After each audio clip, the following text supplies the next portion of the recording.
On today's Locked On Thunder podcast, we're going to dive into the Oklahoma City Thunder comeback bid falling just shy against the Denver Nuggets. It snaps a 4-game winning streak, but more games are coming tonight against Milwaukee and another jam-packed week. So we're going to recap that Nuggets game and preview what's ahead for the Locked On Thunder podcast and the Oklahoma City Thunder on today's show. You are Locked On Thunder, your daily Oklahoma City Thunder podcast. Part of the Locked On Podcast Network, your team every day.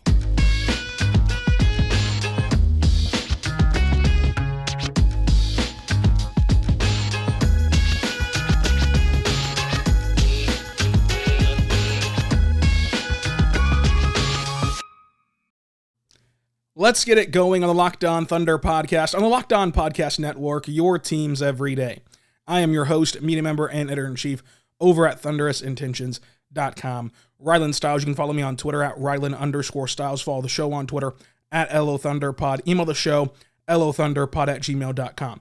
On today's show, brought to you by PrizePicks. PrizePicks is the best daily fantasy prop operator out there. Go check it out today. Use code LOCKEDON. We are going to dive into this game against the Denver Nuggets where Jamal Murray and SGA were just incredible, and the Thunder had yet another comeback, but it just fell a little short on Thursday.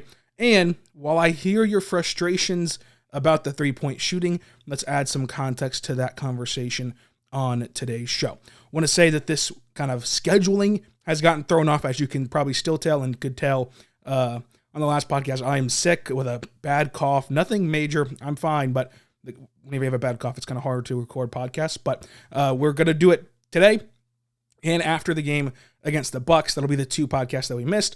Back on track next week. We're going to have a mailback episode on Monday, so get your questions in on Twitter at Rylan_Stiles, or if you're on YouTube, just comment your question down below. We'll read it on the show on Monday and answer it. Tuesday, we'll recap that Pistons game. Wednesday, we'll have a college basketball preview for the season that is about to happen on Monday for college basketball. And then Thursday, we're going to recap that Bucks game. Friday, we'll have a Stock Watch episode. So still a lot of content coming out. Subscribe for free across all podcasting platforms so you never miss an episode, and on YouTube as well. So let's dive into this game. So the Thunder did not play Aaron Wiggins or Isaiah Joe. Fully healthy, just DNP coach's decision. Jalen Williams, Eugene Murray, and Lindy Waters were all with the G League team, and so they did not play either. The G League got their season underway yesterday against the Ignite. So that was a fun game to watch, and they had a 28-point comeback. Their first game of the season against Ignite, they came back from down 28 and won. So they are also the comeback kids, as you can clearly tell. That runs deep in this organization. Chet Holmgren, of course, out with that foot injury, as he will be all season. The Thunder starters, SGA, Josh Giddey, Lou Dort, Pokusevski, and JRE. And I believe this is the first time all year this has happened. The top 5 minute getters for the Thunder, same group. So the starters are actually the top 5 minute getters in this game. I believe that's the first time this season that's happened. The Nuggets started out with Jamal Murray, KCP, and Aaron Gordon, MPJ, and Nikola Jokic. This game was a lot of fun, and I want to actually do this in reverse. We usually go through individual performances and then kind of the broader scope of the game. Let's do the broader scope right now, because the Thunder got down 19 points. There was 4 lead changes. There was 5 times that this game was tied. The Nuggets in the first half were just incredible. They threw their best punch, and the Thunder were outscored 42-29 in that first quarter. The second quarter started about the exact same way for the Thunder. And yet still, in the third quarter, as has been a trend all season long, entering this game, the Thunder were a plus 14 net rating in the third quarter. They made a run. They were spunky, if you will, and they were able to come back in this one. They'd eventually take the lead and look like they had some control over this game at certain times. There was a good ebb and flow to the third and fourth quarter of this game, which is where most of those lead changes came, obviously. But they end up losing 122-110, but had a shot to win in the fourth quarter. The rebounding battle went to Denver by 7. The Thunder had 8 fewer turnovers than the Nuggets did, and here's the real kicker. The Thunder dominated points in the paint. They scored 72 points in the painted area. Denver had 46. 72-46. The Nuggets won second chance points 10-8. OKC lost fast break points by 2. That's a stat that I like to point out a lot because usually when the Thunder win that stat, they have a better shot to win the game. This time they lost it by 2. The big decider here, it was as simple as, if you want to look at this as simplistic as possible, the big decider was the Thunder shot 20% from 3 and Denver shot 58% from 3. And so when you're riding a 4-game winning streak and this team is so fun and so young and you're trying to will them over the hump, you're trying to get them to where you want to see them go, I understand getting frustrated whenever this team has once again been a poor 3-point shooting team. And that was a thing that plagued the last era of Thunder basketball as well. And so oftentimes whenever that happens, you can kind of dilute the conversation or intermingle those two eras together. And I just want to add pause to it. I understand the frustration, and you should be frustrated that they can only shoot 28% from 3. Or 20% from 3, I should say, not 28%, 20% from 3. But the thing is, while it's frustrating for now, you have to keep perspective of what the Thunder are actively doing to get better. They're no longer drafting these high athlete projects that can't shoot. They're not doing that anymore. Ousmane Dieng has a potential shot. Jalen Williams shot well in college. Chet Holmgren shot 40% from 3.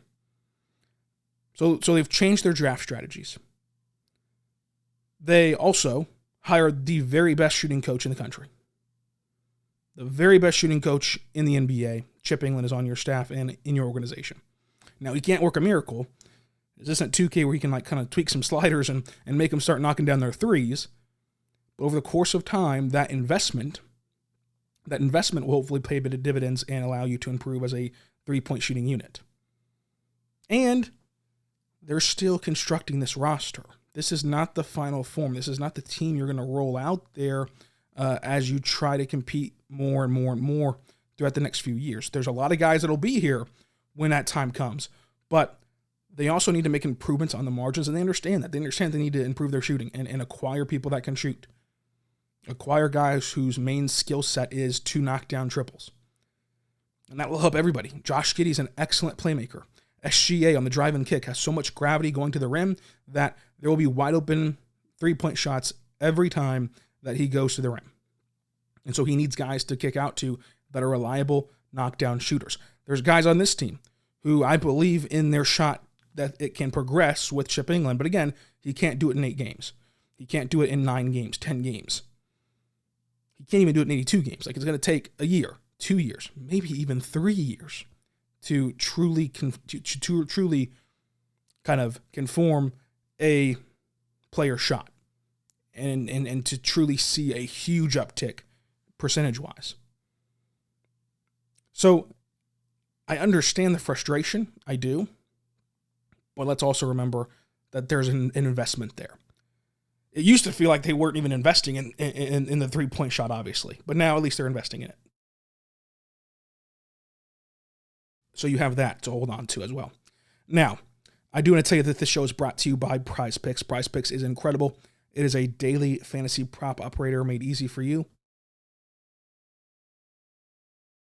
Go check them out today at PrizePicks. So with PrizePicks, you use the code LOCKEDON. You get a 100% deposit match up to $100. PrizePicks, download the app or go to the website, prizepicks.com, or download their app. It's so easy and fun. Listen, this is all you have to do. So you download the app, right? Set up an account, use code LOCKEDON. You get a 100% deposit match up to $100 on your first deposit. And when you've done that, you sit back and you watch the game you were already going to watch, and you can bet on aspects of it. So tonight, you can bet SGA versus the Bucks and look at it and say, look, SGA is projected to score 25.5 points. Do I think he'll have 26 points, or do I think he'll have 24 points? And you take the over or the under. I'd take the over on that myself, and then you just sit back and watch the game and see if he scores 26 or more points, or if he scores 24 or fewer points, and go from there. It's that easy. It's that simple, and it's just you versus the projected numbers. Check it out today, PrizePicks.com, a daily fantasy prop operator made easy. Check it out today, PrizePicks.com. Use promo code LOCKEDON.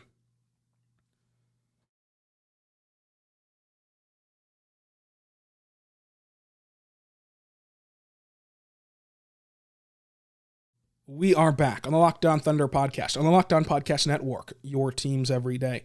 I am your host, Rylan Stiles. You can follow me on Twitter at Rylan_Stiles. Follow the show on Twitter at LOThunderPod. Email the show, lothunderpod@gmail.com. On today's show, we're going to dive into the Oklahoma City Thunder's game against the Denver Nuggets, how good SGA was, how good Jamal Murray was, and what to look forward to in the future this next week with the Bucks playing the Bucks twice and the Pistons and all that fun stuff. I want to thank you so much for making Locked On Thunder your first listen every single morning, every single day. We're here for you talking Thunder basketball. For your next listen, go check out the Locked On Sports Today podcast. The Locked On Sports Today podcast is a daily podcast that's giving you the biggest stories from around sports in 30 minutes or less, going beyond the box score and behind the scenes with Locked On Sports Today. Look, I love my job. I love that all of this is what I do for a living.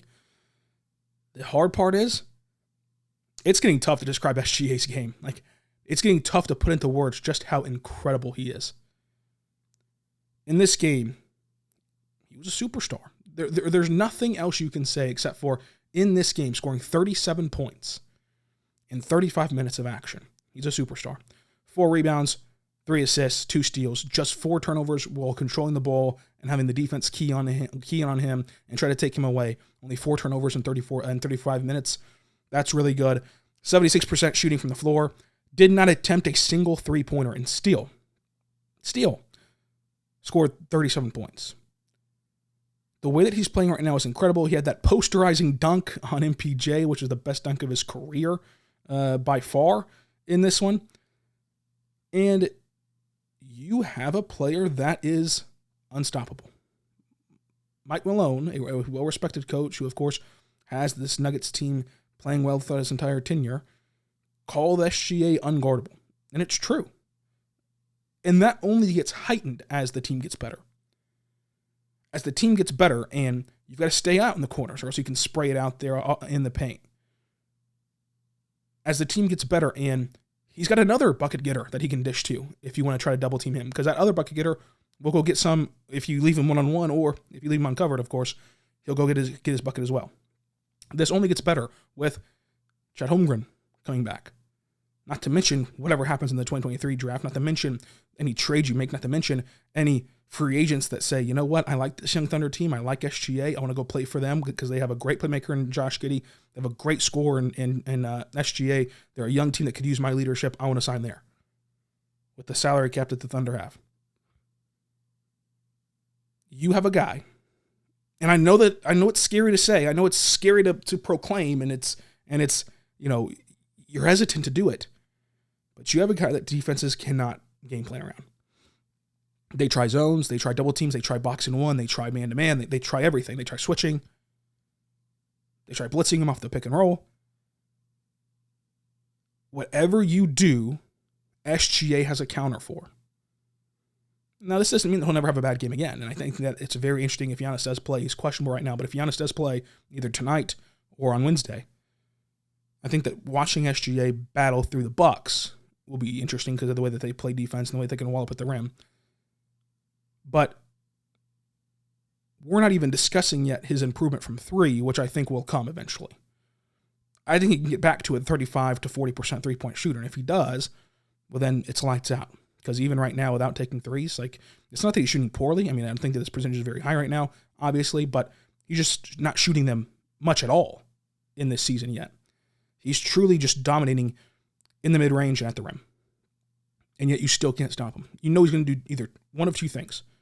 Take you to the rim or dominate you in the mid-range. And you're on your heels the entire time. It's tough. It's tough to defend. It's very, very tough to defend.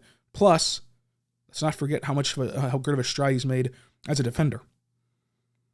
But watching him and Jamal Murray go at it was just a ton of fun to go back and watch. 24 points, 5 rebounds, 2 assists for Jamal Murray, 4 for 6 from 3, 42% from the floor, had an unreal finish around Darius Bazley. I mean, Darius Bazley does literally everything right, and I'm still not sure how in the world Jamal Murray finished that shot. it was awesome to see. And this was the game. And now I haven't watched every Nuggets game, so go check out Locked On Nuggets for that. But it felt like this was the game that Murray was back. 24 points, ton of emotion, 32 minutes played, just his animation, his finishing, his kind of leadership at the end of the game. It felt like he was fully back from that injury in this game. So we'll see if that kind of propels him throughout the rest of the year. But again, go check out Locked On Nuggets for that perspective. Matt Moore and them do a great job over there at Locked On Nuggets. Josh Giddey played a lot better in this game. 50% shooting from the floor and from three. Goes 2 for 4 from three. 16 points, 5 assists, a steal, a rebound. It's almost like, fellas, we should give a young player who just got hurt time before we panic. Boys and girls, let's kind of take a step back, relax, and see how they progress. Because even throughout the course of that game on Tuesday, Josh Giddey got better in the third quarter, second quarter, third quarter, fourth quarter. More aggressive, more comfortable. Looked good on Thursday, and we'll see. Hopefully, of course, he takes a leap again on Saturday against the Bucks. And then also, Jalen Williams played well off the bench. 57% shooting from the floor, 8 points, 2 assists, 14 minutes. Want to see that role continue to increase for J-Dub. But we're going to talk Lou Dort and Jeremiah Robinson-Earl, and then also talk about who had a bad game. Plus, the Thunder did something historic, at least for this season, in this game against the Nuggets. What is that? We'll talk about it coming up.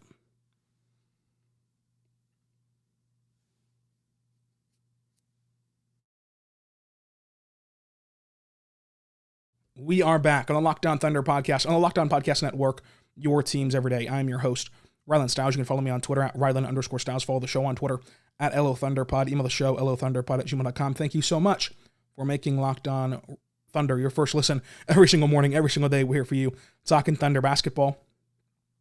For your second listen, check out the Locked On Sports Today podcast, anywhere you get your podcast from, because it's going to give you the best stories. Also, check out Locked On Fantasy Basketball, Locked On NBA, and any other team you might be a fan of. We have your team covered. Just search a Locked On team name to get that info today. Lou Dort, 19 points, 3 rebounds, an assist, a steal, a block, 53% from the floor, but still just not getting that three-point shot to go in, shooting 1 for 6 from 3. So, again, he shot 1 for 6 from 3 and still shot 53% from the floor. That just kind of shows you how good he was inside the arc in this one offensively.